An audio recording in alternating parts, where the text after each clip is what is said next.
Well, good morning. Welcome to Debbie's Back Porch. So glad to have you with us. Yesterday, I had a very special occasion. One of my oldest and dearest friends was celebrating her 73rd birthday. So she and another friend drove down from Tennessee, and she wanted something special to eat for her birthday. So I made her something special. I made her my Buttermilk Basted baby backs. Yes, buttermilk. I know, I sometimes call this my secret recipe because when you tell folks you marinated the meat in buttermilk, they just look at you funny. But I promise it's the very best marinade. And I'm going to make a believer out of you. Before I start, if you like our videos, give us a thumbs up and subscribe. And if you click the little bell icon in the top right, you get a notice when I post new videos. Now let's make something special. I found these lovely baby backs on sale at a local store. So I got two. We're going to have several people. I'm going to start with a rub. I'm going to use paprika, salt, garlic powder, and some pepper. And I don't use black pepper all the time. When I do, I grind it fresh. And then I'm going to add sugar, or in my case, a sugar substitute. This recipe calls for brown sugar. And here's my buttermilk. I'm going to use about a quart because I'm doing 2 racks. 2 cups would work if you're just doing 1 rack. So we're going to start by making the dry rub. And I'm going to give you the ratios on this instead of actual measurements because it'll vary depending on how much meat you have. So this rub has 3 parts kosher salt. If you're using regular salt, you might use just a little bit less, but I always use kosher salt for making a dry rub because it sticks to the meat better. And it's also just not quite as salty to the taste because it's got big granules. So 3 parts kosher salt, 2 parts garlic powder, and it gets a little hard in there sometimes, so I'm breaking it up. So 2 parts garlic powder, and then we're going to use paprika. And I love paprika for roasting meats because it brings a tiny bit of a smoky flavor. 1 part paprika, and it also gives a really nice color. When these are done, they'll be red as if they were smoked on a smoker. And then I'm just going to put in some black pepper, just how much you want. And I'm not a black pepper fan like some folks are, but some recipes really need pepper, and I always use the freshly ground. And then we're going with 4 parts brown sugar. This is not really brown sugar. This is Sucrin Gold, which is the best brown sugar substitute I have ever tried. It is wonderful. It will even caramelize like regular sugar, which is not something most artificial sweeteners will do. So I really like that. And if you're diabetic on a low carb diet, the Sucrin Gold is, it's a treat. It really works well. So now I'm just going to mix this up really well. And then I'm going to prepare the meat. When you buy baby backs in the store, they usually come in these plastic containers. And so I cut that plastic container and let them drain, and then laid them out on paper towels. And that's to soak up the extra moisture, the blood that's still in the package. Now, I'm showing you here, most baby back ribs have a membrane back here that you need to peel off. And I was going to show you how to do that, but somebody's already peeled these off. So I'm not going to get to show you how to do that. But check, and you'll see with a lot of ribs when you buy them in the package, there's a membrane back along the bone. And it really needs to be peeled off. Someday when I have those, I'll just show you how to do that. Anyway, I'm drying them off really well. I'm going to get rid of all these paper towels and I'll be back. And then I'm going to count the bones, and I'm going to cut this in half. This one's got 14, so I'm going to cut them in half mostly just to fit the cooking apparatus that I have. And if you're cooking them on a grill, you don't have to do that. And you can do this on a grill, by the way. I just don't grill out ever. While I'm doing this, let me explain why I always dry the meat off. If you want nice golden brown meat, you must always dry it, because the liquid that's in the meat will not, it won't brown the meat, it will steam it. And if you want to use a sauce, don't use it now. Put the sauce on, brush your sauce on after the meat is browned. Otherwise, you don't get a nice brown. That's the reason marinades for meat are generally acid-based, because then you don't have that steaming effect, and it doesn't make the meat gray instead of golden brown. So I'm going to generously sprinkle on this rub, and you'll kind of see why I was giving you this recipe for the rub in ratios instead of measurements. It depends on how big the piece of meat is, how many you have. I made enough for 2 racks for generous dusting.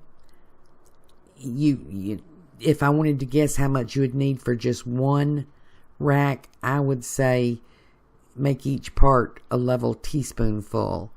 For 2, you'd want to make each part a level tablespoonful. I was just using a kitchen spoon, which is way more than a teaspoon.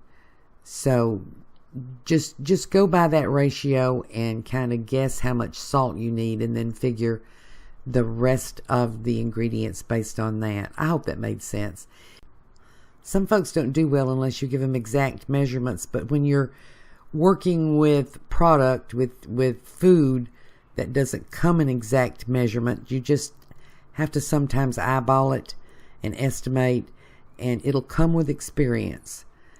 When you're doing this, you want to make sure that the ends get their fair share of the rub too. So there's plenty here on the cutting board. So I just dip it down in it and just make sure that I get it on those cut ends. So I have my roasting pan over here, and as I put the dry rub on these, I'm moving them over to the roaster pan, and they're going to marinate in the fridge. You want to give yourself at least 4 hours for the full effect of the acid in the buttermilk. But if you can do it overnight, that's even better. In this case, my schedule worked to about 4 hours. So I'm going to use about half of this buttermilk, and I didn't really shake it up well. It's a little bit separated, and that's fine. What I'm doing is pouring off the liquid on the top, which is pretty thin and is basically whey. If you're a cheese maker, a yogurt maker, and you have whey left from making your cheese and yogurt, it'll work just as well as the buttermilk in this recipe. It'd be a whole lot cheaper, because the whey is just kind of a leftover. But I've put these bone side up so that the bottom part, the meaty part, gets in the buttermilk. And you should probably go in after about 2 hours and flip them. If you're doing a 4-hour marinade, just to make sure that the buttermilk gets spread around. Now I'm going to cover these with some aluminum foil, or you can use plastic wrap if that's what you used. I just want to cover them, not for any reason except that I'm putting them in the fridge, and I just don't want odors to mingle, that sort of thing. So we're just going to cover it, and then I'm going to move them to the fridge, and that's basically the work. There's nothing else to do except cook them. And so this seems like a fair amount of prep, but it's all in the prep. Now I'm just going to let the buttermilk do its job. Be back in 4 hours. So it's been 4 hours, and my friends showed up, and so I'm going to, in full disclosure mode tell you I never turned these. I normally would have turned them halfway through. I didn't. They're just like I put them in the pan. So now all I'm going to do is take them out. And I'm not shaking off the buttermilk or the whey. And while it doesn't look like it's all over them, it is all over them. I'm going to leave on there the marinade.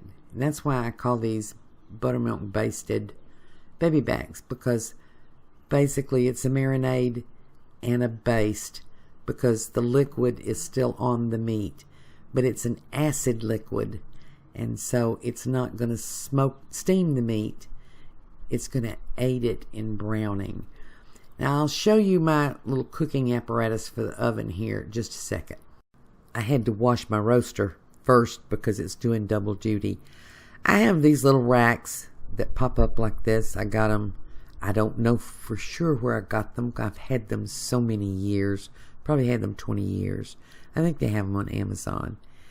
And anytime you're roasting meat in the oven, you want it on a rack. You don't want it to cook in its own fat and juices that drip off. You want it to stay up.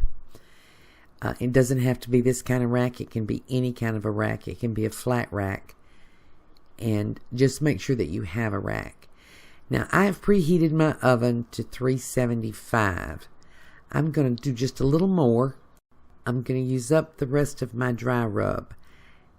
And that's because the side that was down in the buttermilk, it still has some of the dry rub on it, but some of it washed off into the buttermilk. So I'm going to add the rest of what I have here, which is not a whole lot. Now, when you're roasting in the oven, ribs or whatever, you don't want to cover it. And you really don't want to put any sauce on it at this time. Nothing wet, no liquid. Because the earlier in the cooking process the meat browns, the more tender and juicy the meat inside will be. That's the reason the salt is so important. It helps dry out the surface of the meat so that it will brown quickly. These are going to go in my oven at 375. It's going to take an hour and 45 minutes to 2 hours, depending on your oven. You want an internal temperature of at least 145 degrees. So I'm going to put these in. I'll be back in an hour 45. And this is the results. Is that beautiful or what? Now, when you take them out of the oven, you're going to cover them, 3 or 4 minutes. It says I usually let them sit and rest for about 15 minutes before I cut them. You don't have to seal this. You just want to tent them. My folks are hungry now, so I'm going to serve this up. So I'm actually at table with my friends now, and they're wanting me to hurry because everybody wants to eat. But I really just have to take a minute to show you this beautiful piece of meat. I've served it with something simple, a Mediterranean coleslaw salad and some dilly beans. And I'm having to use a plastic knife here, but I want to show you. Look at that nice crust on the outside, and the inside is like butter. Oh my. You really got to try these. I hope I made a believer out of you in a buttermilk basted baby back rib. Just don't tell your friends you used buttermilk. They'll look at you funny. Thank you for joining us on Debbie's Back Porch. Hope to see you again tomorrow.